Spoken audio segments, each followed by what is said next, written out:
Welcome to Biz Lab Live. I am Katie McManus, business strategist and money mindset coach. And we have David Fryman, lawyer for startup founders and entrepreneurs. And Tyler Cook, email marketing. welcome to everyone, and great to see you guys. I am a little upset that we got voted for not the topic I wanted to talk about. I was really excited to design like dog sitting businesses tonight. But we have travel tours instead. And travel tours beat out, oh my gosh, whoever's, Tyler, are those your dogs? Yeah, probably. Sorry, I'll go on mute. Back at them. Luna, it's not. It's in the computer. It's in the computer. It's okay.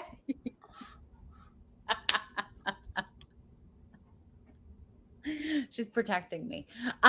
Anyway, speaking of dogs, but we're here to design a travel tour business. So I'm curious, what's your experience? Let's get the experience on the table of travel tours. What have you guys done?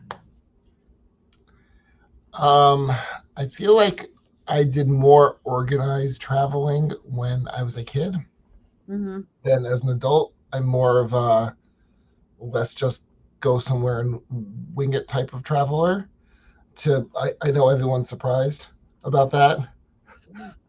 But I do remember as a kid, like when we traveled, we had these tour guides and that would like arrange for activities and give us tours of different cities.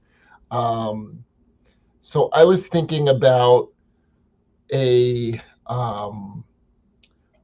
travel tour as like an all-inclusive agency type of business, or a like a one-off specific activity, like travelers come to this particular complex, or like a certain theme that attracts travelers that are coming as part of their trip. Or is it like you sign up with this company and they arrange for your trip to London or Madrid or wherever? Right. Well, okay, so here's the types of travel tours that I've come across in my, illustrious life.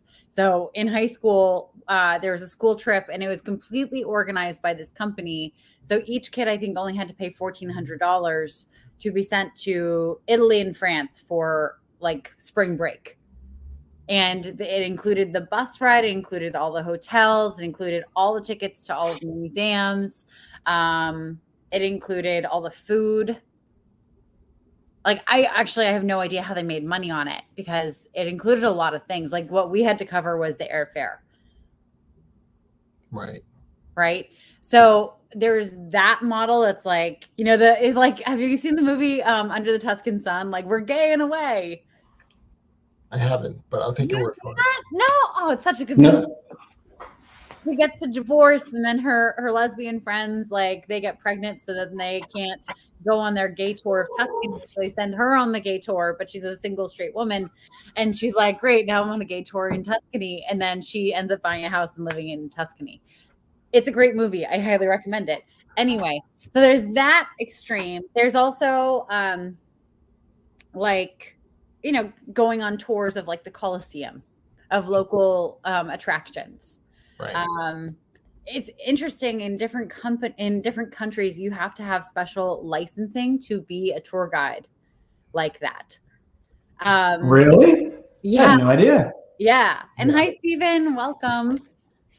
And then, of course, like there's bike tours, and there's wine tasting tours, and there's food tours. Food tours in like New York City are massive. Yeah. So that's I like the first type.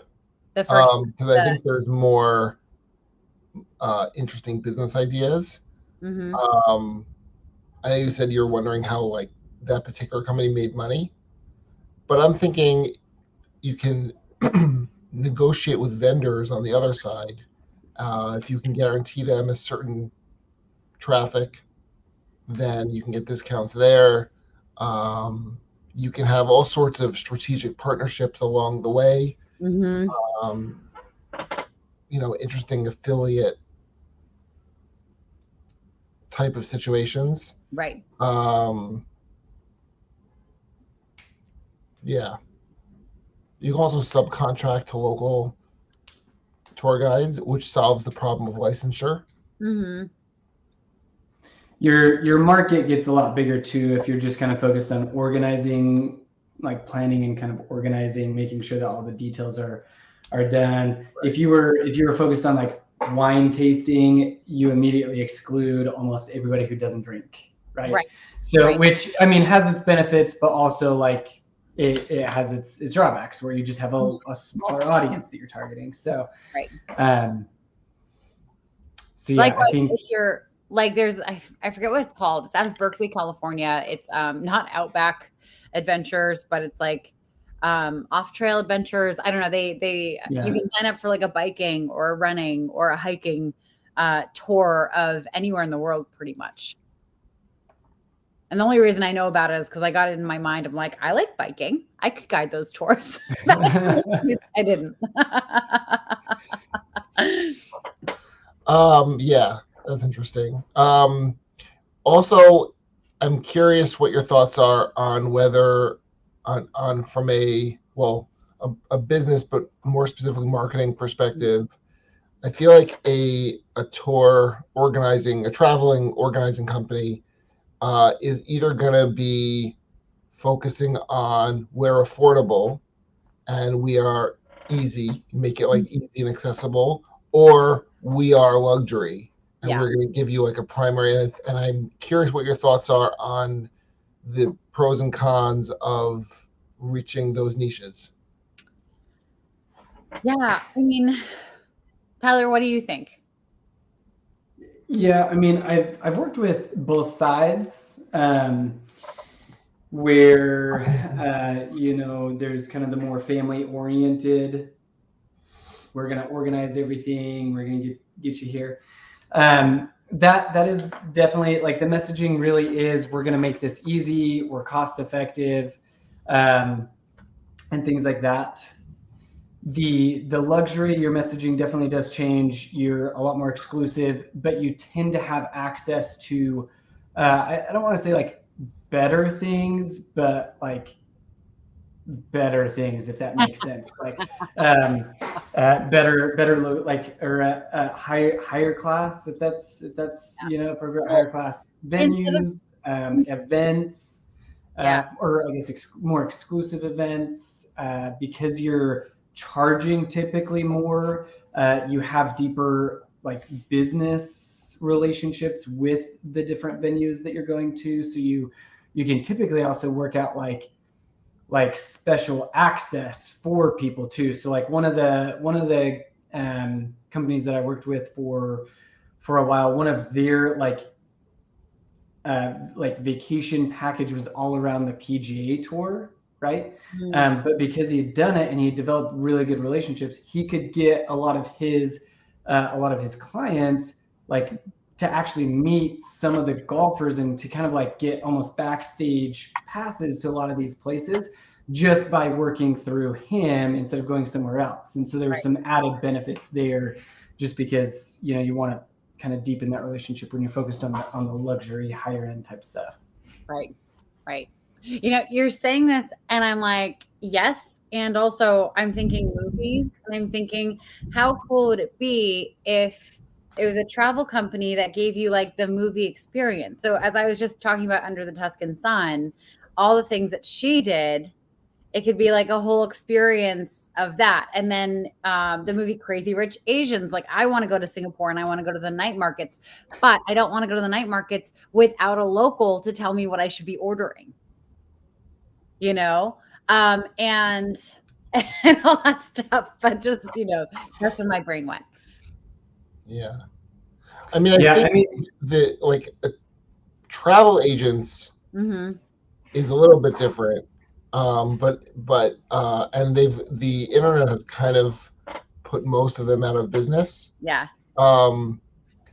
Partly because it's not that hard to like coordinate flights, and even if somebody is super busy or doesn't have the patience to do that, they could have assistants that can fairly, the expertise needed, the connections with the airlines are less important than they used to be. But that's not necessarily true for the tour, the actual traveling experience, where having relationships with the right clubs and restaurants really could make a difference, by giving you a smoother experience and also by making money off the spread. Right. Well, there's also a difference in like what the service is along the way. So if everyone's in a bus, are they carrying their own bags? If they're going to golf courses, are their golf clubs going to be taken with them? Is that going to be managed in the background, or do they have to manage it themselves? Right. And we can have different tiers of as long as it's within, you don't want to be too broad, because then you turn it into a marketing problem. You want your branding to either be where for everybody, or we are definitely not for everybody. I feel like that's how you market luxury. It was like, but I think luxury. I'm leaning towards luxury here because the barriers to entry are higher, right? It's very easy to compete with that model. If you're just having relationships with all sorts of restaurants that are affordable. Whereas if the company can establish, like, here are the best, most exquisite restaurants in this city, and we can you don't even need an exclusive. You just need an arrangement where you can guarantee a certain amount of traffic in exchange for them giving preferential treatment, waiving things like cancellation fees, and just the kinds of things that make it feel luxurious to travel. You get VIP treatment at shows, at museums. Well, I think what we're kind of crossing into is there's the travel tour where you're guiding them through an experience, or it's a concierge experience where you're paying for this high level membership. And as a high level member, you're getting access to this network of places. Yeah. Which at that point, yes, that's great. But also you need to have like a capacity of members to make it worthwhile for all these places to sign on. And for you to get that level of members, you have to have them signed on. It's kind of like cart before the horse. I think Amex has done this really well. Right? Like an Amex preferred restaurant or an Amex preferred hotel, and they have their concierge service. I think we're kind of leaking into that realm. Yeah, I see what you're saying. Focusing on like the tour experience. Yeah, I definitely see what you're saying. So I mean, like, say there's a 3 Michelin star. Say it's like a 3 Michelin star restaurant tour of southern France. Right. And every night you're going to a new Michelin star. You could potentially buy out that restaurant for that night. Right. You need the relationships, and you would need the right. And that if you can get that, you have a moat, right? Like that's your okay. I like this idea. Let's go there. I also think people at that level don't want to be like shuttle along like cattle. Like, here we go. 5 minutes for a picture at the Mona Lisa, and then we're going to go over here.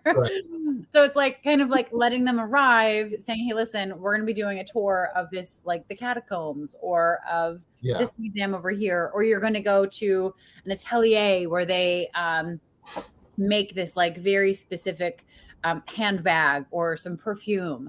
And then, but you can also opt out and just go and adventure on your own. But we've bought out this restaurant tonight. And you're going to experience this delicacy, or you're going to experience this chef who, normally you'd have to wait this long and you'd have to arrange a whole trip to be able to get in.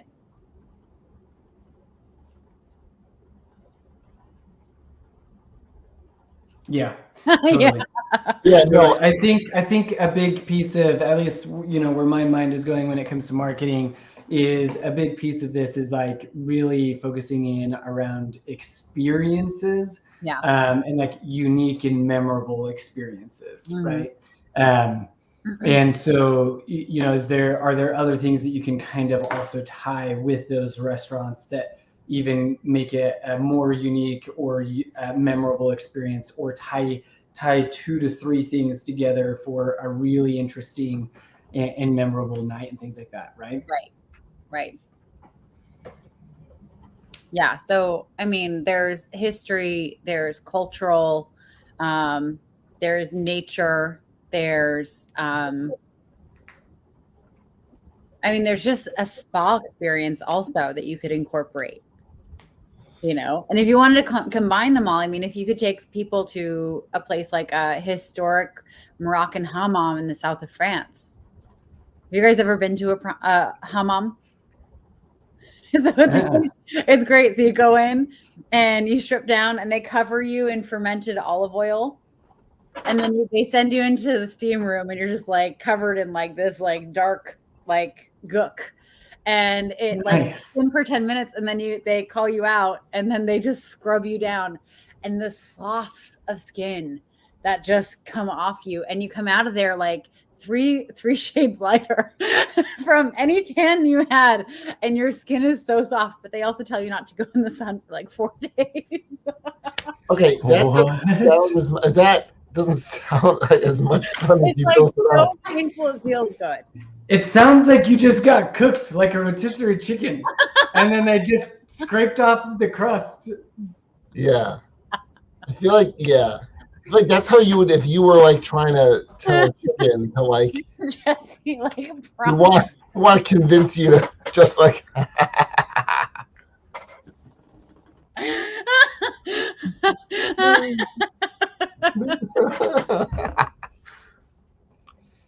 That went in a different direction than I was anticipating. But, I want to know about Jesse's prom now. Yeah, that I think we got to, Jesse, you got to come up here and tell us about your prom, because that's different than what I had.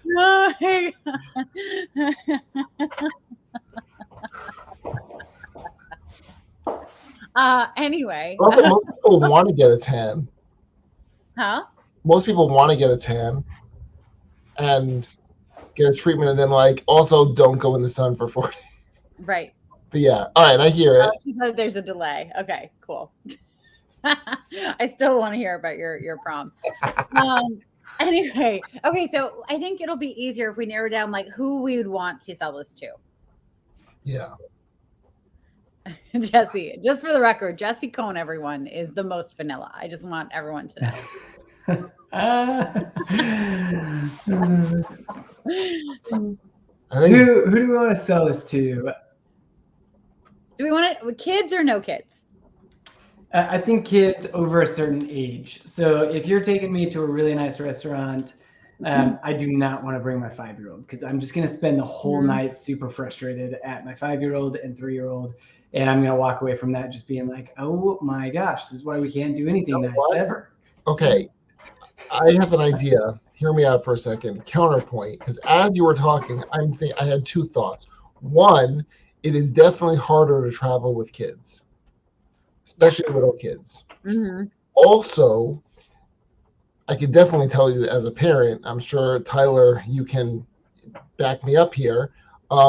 Parents like spend more money on kids. Like our sense of like, oh, do we really need this goes right out the window when it's like, oh my God, it's a diaper that like turns blue when it's wet. Like I obviously I need that because that's like the right. It's crazy, right. But people spend more money. Second thing is it's harder, and so there's. Can you imagine? Like, I want a luxurious trip. I want to feel luxury, and I want an experience, but I have young kids, so right. I don't know what to do. So if you can like fit into that market where you are providing a kid-friendly but still luxurious high-end experience, that's something that is much more difficult for a family to do on their own. Because that's what I'm in the back of my mind, I'm thinking, okay, but like people travel all the time, reasonably savvy people can still figure out how to have a luxurious experience if you're willing to spend money.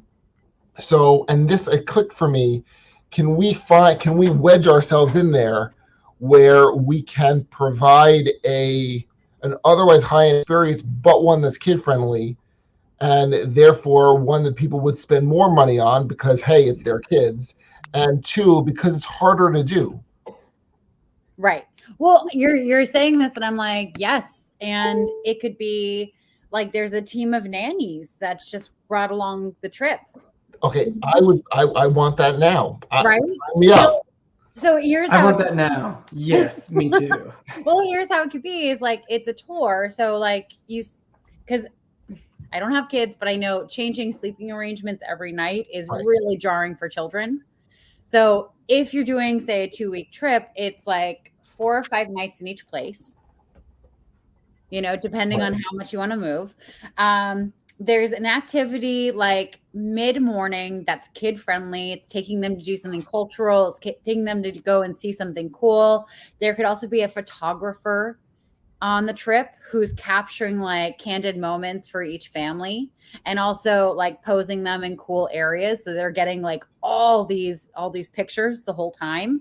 They're taking that's awesome. I like this. I like where you're going here. Right, they're taken to like a nice restaurant for lunch that has a kids menu, and like the restaurant has also been notified ahead of time of any like squeamish stuff, because like I don't know, I didn't eat vegetables until I was 16, so I mean they're made aware of all those shenanigans. And then in the afternoon the kids are left with the nannies, and they're able to go out and like do something that is more interesting to just adults. And then they come back, they're able to like hang out with their kids and have dinner with their kids, while their kids eating. And then they're taken out to a nice dinner. Yeah. See, what's great about this idea is that I'm just thinking as like a parent who could potentially be marketed to on this. Mm-hmm. I don't even know how I would do that on my own. Like the other things, I feel like if I worked hard enough, or I had an assistant that was willing to do some of the legwork, okay, it's nice to have a tour, but like I can kind of DIY most of that. Right. And service providers, certain kinds of service providers, the biggest hurdle is convincing people you're better than DIY, or showing them why it doesn't work. Right. And even if you're successful, it's still a hurdle. You're still devoting whatever marketing capital you have to that, right? And here, I feel like it's just a much easier sell, right? Because it's one thing to do it in where you live, which is hard enough, right? But telling people you're going to travel, you're going to have a luxurious experience, you're going to bring your kids, and they're not going to be a pain in the ass. And it's like, that seems too good to be true. I want to hear more. Right. And that's like that's a niche that's not, I feel like people aren't going to be like, yeah, I don't need that. Right. You might not want to pay for it, but it's like, it speaks to an obvious need. Right. Right. Well, then I think and Tyler, do you have any more thoughts?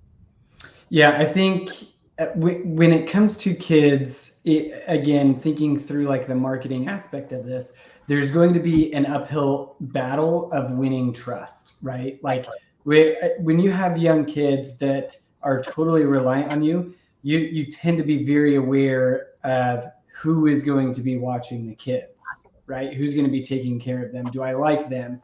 Are they going to, take care of the kids in a way that I would approve? So, I think that is going to be an interesting uphill battle for the company. How do you establish that trust? Is it letting the parents pre-vet the nannies before even arriving at the location? Because, I mean, no matter where you go, if you're in a new location that you have like zero experience with, there's always a bit of anxiety, right? Because you don't know where things are. You're in a completely new location. You could potentially not speak the language, like all of those things. In addition to, okay, now I have this stranger that is watching my kids, and I'm not going to be there. So that would be an interesting challenge in terms of the marketing of how you kind of solve for trust. Well, here's an idea then. So yes, during the sign up process, they get to interview like the different nannies, But those nannies, that's like the established relationship. So next year, when you're looking at your travel calendar and you're thinking, oh, I might want to do one of those tours, you're like, we really like Tiffany. Tiffany was amazing. Our daughters got along really well with her. She braided their hair. They just had so much fun with her. What tours is she on next year? Because we want to have that experience. And I think the nannies, it has to be elevated, right? So they're like early childhood education certified. Yeah. I think that, I mean, why do you think that's different than like every daycare, every kid venue, every kid's birthday party where you drop off your kid? And meaning, I think on some level, it's the vetting process. If you can establish that my hiring process for nannies is rigorous, then people trust that because if you move care.com, Yeah. which is it's basically a way to find childcare. Yeah. And I looked into them. I've looked into them a couple times, and their vetting process seems legit. Right. And if you're thinking, well, I want to make sure I'm comfortable, I'd say my ability to interview a nanny is much lower than, meaning, so if I'm saying, well, I see what you did there, but I want to make sure I'm comfortable. What the hell do I know? It's a lot easier to scam a layperson and convince them that you're a charming childcare person than it is to an organization. So it's like I get you want some level of comfort, but I think if you can show and you have like a very clear, rigorous process, you can sell that. There might be someone that's like, I want to bring my nanny, or I want to. That person can go bring a nanny, or and people do travel with childcare, but the service we're providing is that's not on your head. Right. That's really nice because now I get to travel knowing that I can have my kids with me when it's appropriate, and where it's not appropriate, there's just like a system I plug into. Right. I don't have to start vetting nannies. I feel like that's more work for me. Right. Well, I think having the option could be really helpful. Yeah. But I want to just like own that like people have seen the movie Taken, David. And if you're traveling to like another country and like randos are countries, okay, so you're right. With foreign travel, yeah. I think and on the here where potential legal issues come in. So when you're dealing with domestic, let's say, so you'll have insurance policies. When you're dealing with international travel, and I don't know what travel agents do or other international companies, but I would be much more comfortable with subcontracting and just white labeling your service off a trusted provider in that country that's native, that knows all those issues, because otherwise I don't see, without opening up an office in that place and hiring local staff yourself, I don't see how you can pull that off. Right. So, the domestic and the other thing that jumps out at me from a legal perspective is the service relies on a lot of moving parts on the back end, right? You have a lot of relationships, and you have a lot of contracts, and a lot of providers that are freelancing here and there. And if any of those don't work out, that's all going to be on you. And so you want to be really sure that, one, you have a wide network with lots of backups. If you're telling people we're going to have a photographer show up that's going to create great pictures, and and it's just a photographer that has no patience for kids and is... Well, you don't hire that guy. Right, but I'm saying you'd have to have contingency on contingency on contingency. You have to have a process to make sure you don't hire that guy, because it's and make sure that if you're guaranteeing these vendors a certain minimum, that you've worked out your numbers so that if you bomb or there's a COVID outbreak and travel restrictions, that you don't get stuck. So you'd want to make sure your numbers work out. So if you're getting a deal with certain vendors because you're promising a minimum, make sure on your end, if you can make that minimum for this week or this month, at what point are you out of business, and at what point can you weather that? Right. Because if it's a really good deal, it still might be worth it for you. Right. Yeah. And to be super clear in your contracts who bears the risk of loss.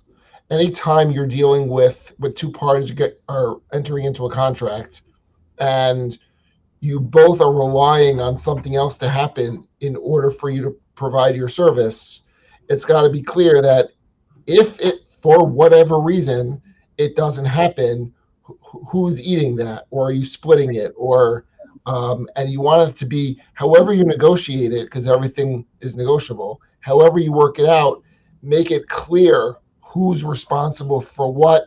Which of your vendors are responsible for additional staff or equipment or anything like that, to make sure that whatever happens, it's just a matter of, well, what does it say? Yeah.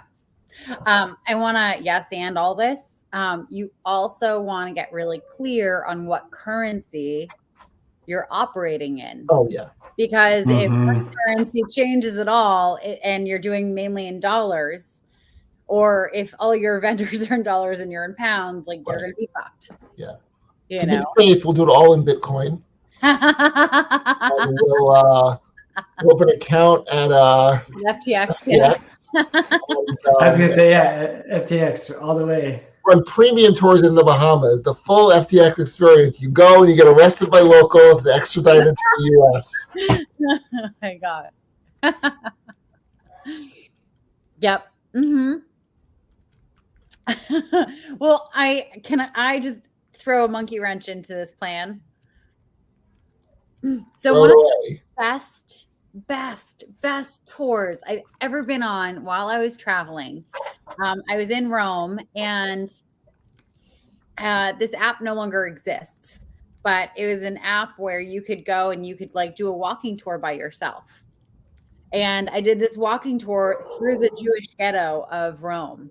And it was like by someone who had survived World War II and like was a Jew living in Rome. And like you heard his whole story and his whole, like, you know, how he explained how he survived. And like, here's the bar that like he had to run out the back, and here's where, you know, his childhood friend lived. And I mean, obviously, like that's a very heavy tour to be on. But there's a way, if there's a tour that you could do that's like, here are the best bagels in the neighborhood, you could almost create partnerships with those businesses that they're paying to be featured, but you're genuinely like promoting their best options on their menu. But you're also, you could tie in different influencers into it so that they could do the tour, or they could like promote it, and fold it in with all that.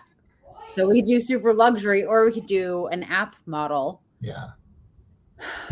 Yeah. So I think, I think international is, maybe I'm just not thinking big enough, but if you're starting up, subcontracting and white labeling is the easiest way to do it, in which case you pay in dollars, you get paid in dollars, and let them deal with the risk. Which seems to be and if you're, you know, from a country that is reliant on tourism, you already have that business model worked out, because we take for granted in the US that, you know, dollars, we just take dollars for granted. Most countries don't take that for granted and have, you know, ways of building that into different tourist related businesses. So I'm thinking domestically, but yeah, I think the luxury model and the kid model really stands out the more I'm thinking about it, because people my family convinced me I had been resistant for several years, but I lost. I gave in, and we are finally going to Disney World. Oh, that's actually a great point. Disney World's And, expensive AF. and I would like. I can't even remember the last time I spent that kind of money. We're going for like 3 days, and I can't remember the time I spent like before kids or single. I mean, I traveled perfectly fine. And I stayed in hotels, but just the scale is just like it's not even close. Like people for an experience, and if it becomes a thing where you have kids of a certain age, you're going to go to Disney World. That's just like, and if you don't, they're going to hear from all their friends, and eventually you will be overwhelmed by like the kid pressure. Yeah. When are we going to Disney? When are we going to Disney?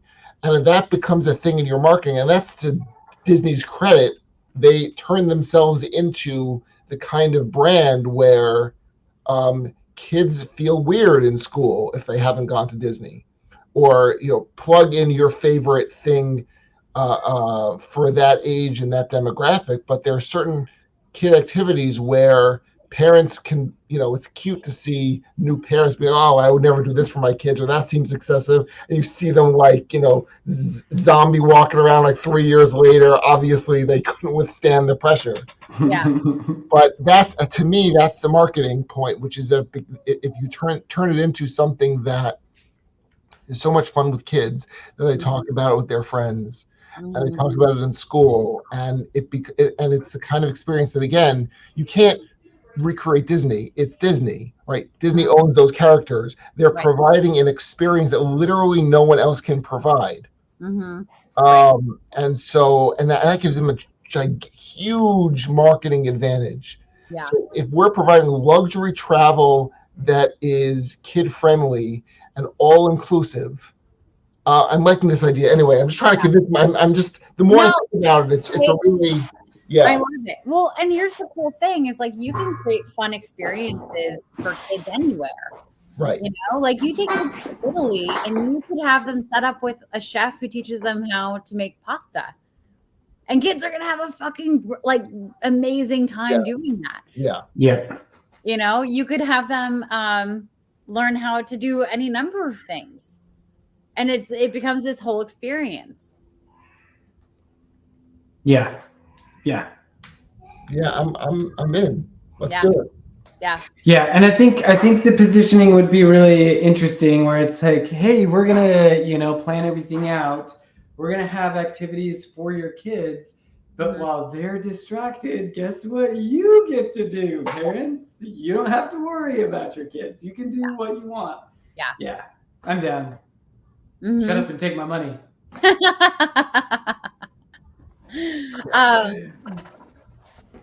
Yeah, I mean, I think they're saying not probably at the most luxurious hotel out there, but nice. Like you're finding a kid friendly. Yeah. Right. Like I a can't. quality hotel, but not anything exorbitant. Right. Yeah. You're also handling there needs to be a rollaway cot. There needs to be this many things in the room when we get there. The parents don't have to have that conversation in a different language with someone who doesn't understand them. Right. These are the food preferences. We're communicating this ahead of time. So there's no weird misunderstanding. And a lot of those things, people that either don't have kids or have grown kids and have gotten used to traveling without kids, forget and you take for granted. There's a lot of those little things, the kind of things that make traveling really stressful for parents of young kids. If you can speak specifically to those pain points, I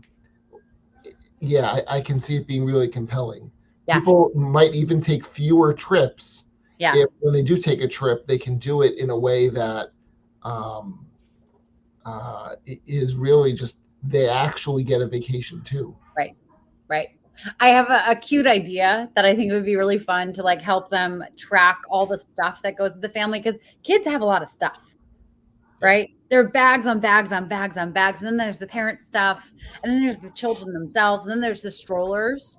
So each family that's traveling together, like one family could be like the ducks. and the next one could be the owls, and the next one could be the sparrows. And they're given like little lanyards almost that like the kids wear, to, show that I'm in the duck family, and all the bags have a little like duck ribbon that's tied onto it.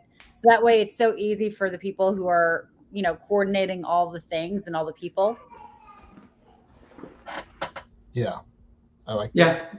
Yeah, that's a good idea. I mean, my parents took us down to Mexico like a year ago or so, like that. Mm-hmm. And they worked through like a travel agent, and we didn't like they just got basically everything organized. And I will tell you, we had a stroller, a wagon, and 2 car seats, plus all of our luggage, right. plus the kids. Mm-hmm. And I was seeing red by the time we landed in Mexico, where I was just like, I do not want to travel ever again.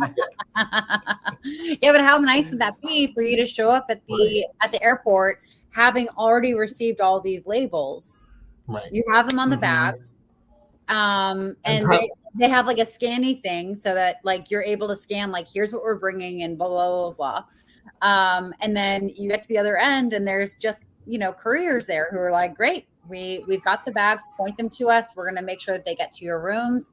Here's the bus, hop on. Here's, a glass of Prosecco if you drink, or, some sparkling water if you don't.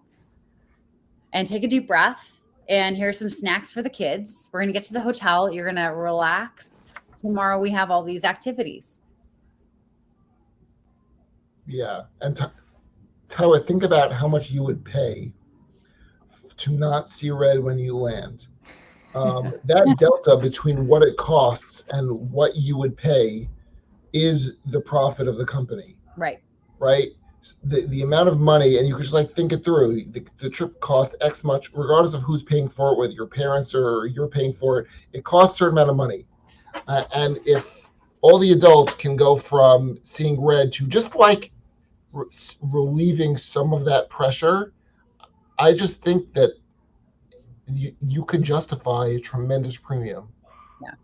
Yeah. I think the messaging is easy, quote unquote, in a sense, because it's like, when mom and dad are really frustrated and stressed out and overwhelmed, and then you have, your child that's like, hey, what are we doing now? What are we doing now? Why are they doing that? What? And they like cannot stop asking questions. You have tremendous parent guilt when you go, shut up for 5 minutes so I can focus on getting us where we need to go, and so if you can say, hey, you will completely avoid that conversation. Yeah, that's where there's weight in gold, All you have to do is hire a bunch of influencers to make TikTok videos of like parents just absolutely losing their shit at their and that's your brand. That's it. That's your whole brand. Like, if this family is like well-dressed family, goes in tow on their way to the airport, comes back, like clothes are ripped, disheveled, like kids just like whacking each other, missing a kid. Like you start with 3, you come back with 2. Did either of you ever watch Modern Family? Yeah. Okay, so that episode where they're all going to Hawaii. Yeah. And Claire's like, Phil, this is not a vacation for me. This is a work trip. Yeah. This is a work trip. I have 3 children. I have to make sure survive this. Yeah. And don't get in trouble and don't do this. Like I'm not relaxing here. Think of the moms who would actually be able to relax a little bit. Yeah, it's huge. Yeah, there's always that joke of you need a vacation from the vacation because right. the vacation is so stressful, right? I mean, there's a big piece of messaging. Hey, you're not going to need that vacation after the vacation because you're actually going to have one, Right. Interesting. I think we're onto something here. Well, does anybody know of any existing companies that actually do this? No. I was going to ask if there's anyone. I actually don't know anything about the travel industry. I'm really curious if there's anyone watching that is connected to the industry or has worked in it before. Do you think it's feasible? Does it sound practical? Are we missing something? I'm super curious because I'm thinking it through and I'm liking it more and more. Yeah. Well, and the other thing, so I used to work in hospitality for like the first 10 years of my working life, which I started working when I was like 14. So, whatever. But the resort that I worked at through college, it's like 5-star, 5 diamond. They have this children's center. And they literally had the playground designed by the same set designers who did Pirates of the Caribbean. It's Nice. phenomenal. It's gorgeous. I mean, it costs at minimum $900 a night to stay there. But if you could create partnerships with different places who have like nice facilities like that, you could, have the nannies go with the kids to that location and hang out for a day and have that be an experience as well. Because it's already kid friendly. It's already kind of contained, without locking them in someplace. Yeah. Yes. Yeah. And one, so I guess like launching this, right? I think that you'd have to have a good focus around kids and like kids activities, right? Yeah. And have like a good, schedule, if you will, or itinerary for different places. One important aspect too of vacations is, I mean, we are like, yes, parents do kind of want to get away from their kids and get a break, but it's also like you want to make memories with the kids. Right. And so you want to have some activities where it's a little bit more combined and then obviously separate and things like that. Right. Once you kind of figure out those details, then I think it's all about just getting, sharing the experience. So showing what things could be like by using you over somebody else and how much better, I think it'd be interesting to have a lot of, on your website, testimonials from kids who are talking about their experience. Because one, they're just going to be freaking adorable, right? Yeah. And then two, they're going to be absolutely hilarious with what like sticks out to them and how they reply back to things. And so parents are going to love that. And then they're going to see all that and they're going to be like, I want that for my kids. So here's all of my money. Take it all of it. Yeah. Well, I think what would be cool is, maybe you start off with like 3 locations, and maybe that you don't change locations while you're there. It's like a week-long vacation. You go to Paris, you go to Rome, you go to somewhere else. And the first couple rounds of it, you do it kind of, just to break even, to cover the cost so that you can get those testimonials, so that you can get that footage, so you can get those pictures. Yeah. You could almost even like before you start with kind of depending on your background and if you could even organize an entire vacation, you could almost do it really hyper locally, right? Mm-hmm. Where you're taking a group of kids to different places to try to like test out what kind of seems to resonate, just to get some kind of like categories of things that you could do. Yeah. And then you just start expanding from there. I mean, that would be a really good way to get contact information even. Yeah. That then you could go back and say, hey, it seemed like your kids really enjoyed this. Did you know that you could also have this really epic vacation that your kids and you love? Yeah. And I think that would be a great growth tactic there. Right. So, I mean, I'm thinking a great place to start for marketing this would be creating some partnerships with some like mom influencers who are in that like higher net worth space. Yeah. I think private preschools also, like anyone, if you could do some like targeted Facebook ads to people who are, who follow those kinds of pages. I think also, let's do it. Yeah. Why sign me up? Okay, yeah. But I also think like, houses of worship, Mormons. We have tons of kids. Well, I was going to say, in Catholics. I come from a Catholic background, but yeah, sure. Mormons too, yeah. So I was going to say in the Jewish community, because in the observant Jewish community, there's food restrictions because and so being able to keep a kosher diet when you travel is just like its own challenge, which has sprouted up a cottage industry of kosher traveling all over. And one of the nice things about those industries is that because it's super niche, it's much easier to market to because you know exactly who you're talking to, a tiny subset of the broader community. And also because the premium is built in, right? Like the alternative isn't really there. The DIY is much harder for all the same reasons. Right. And here, when it comes to the main downside I see, or at least the biggest hurdle, is that everything we're talking about costs a lot of money. Yeah. And it's a lot of money that has to be up front, because insurance policies, you have to probably, even if your vendors are willing to absorb some risk of loss, if no one shows up, you're going to have to put deposits down. You're going to have to book hotels. And so, right at the outset, there is it's an expensive business to start, but there seems to be a lot of upside. Yeah. I think honestly, it would be worth, raising some money and just spending it up front. Because I think once you have all these things and you can afford to like show proof of concept and then establish these relationships, and then I don't think we're going to have as if we're already starting this, I don't think they'd have a problem with getting return business. Yeah. Because, and also referrals, like referral would be a huge base.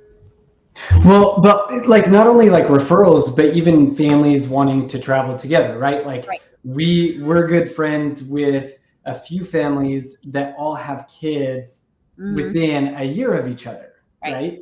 And part of the reason why we got to be good friends is our kids became friends and we got to know the parents better, and it works out that way. So it's like, oh, hey, like we're going on this awesome vacation, and it's actually going to be a vacation, and we know that you have also complained about going on vacation and it not being a vacation. So why don't you come with us? And then, our kids can play together. They'll have activities. We'll make some awesome memories. But then also, while they are getting taken care of, we could go out and have fun, as like the parents and things like that. So referrals, and even just like families wanting to vacation together. I think you could easily get 2 or 3 families together. And so then you're selling like group vacations, kind of, right? Totally. Yeah. I think also that spurred on like Nextdoor might also be a really great place to advertise.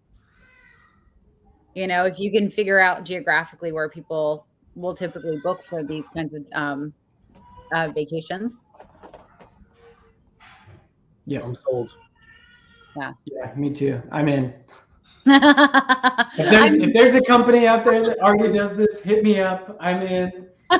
If somebody starts this company, let me know. I'm in. Yeah, I'm going to give you my credit card now. 1 second. Well, I mean, this is actually, as someone who doesn't have kids, doesn't want kids, likes kids, but also like enjoys handing them back. I actually don't like traveling with my friends' kids because I end up being the ipso facto babysitter or childminder because like they're getting a break. Interesting. Right. Yeah. And so like even your, single childless friends who like love you and want to spend time with you and want to go on this adventure with you. This is really appealing because then they obviously care about your kids too and want to spend time with them, but they don't want to end up being the babysitter. Yeah. Right. Yeah. Because how often do you guys hang out with like a friend or a family member who doesn't have kids and like your kids are climbing all over them?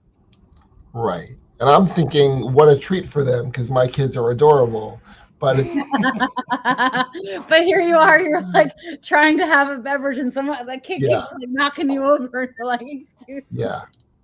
And it is funny and it is enjoyable, but it's funny and enjoyable for an evening. Right. You signed up for like not for a week vacation. It's exhausting. Yeah. So yeah. And if you're thinking of selling to me, if anyone has this, I'm going to be in Disney in 2 weeks. And when I come back and I'm like a chicken without the head, that's when you can pitch me. Yes. What day do you get back, David? So I can ship your kids out to New York. So good. Well, this is awesome. This is a good idea. I like this idea a lot. I have to say, I was not at all excited about this topic, but I am now excited about it. All right. If anyone's watching and wants to build this, reach out to us. We'll be reasonable in our commission. Mm-hmm. Yep. But we will also offer an advisory package to. Yeah, we should do that. Yes. Let's do that. Yeah. Another business idea. I know, right? For next time. Add that to the jar. I know, right? Well, guys, this has been so much fun as always. I know Tyler has to skedaddle for an appointment. Yep. So we'll be up to time. So anyway, thanks everyone for watching. Thank you for watching. Yes. I'm Katie McManus. I'm David Fryman. And I'm Tyler Cook. All right. And this is Biz Lab Live. We're going to arrange another time to do this offline, but we look forward to seeing you next time we do Biz Lab Live.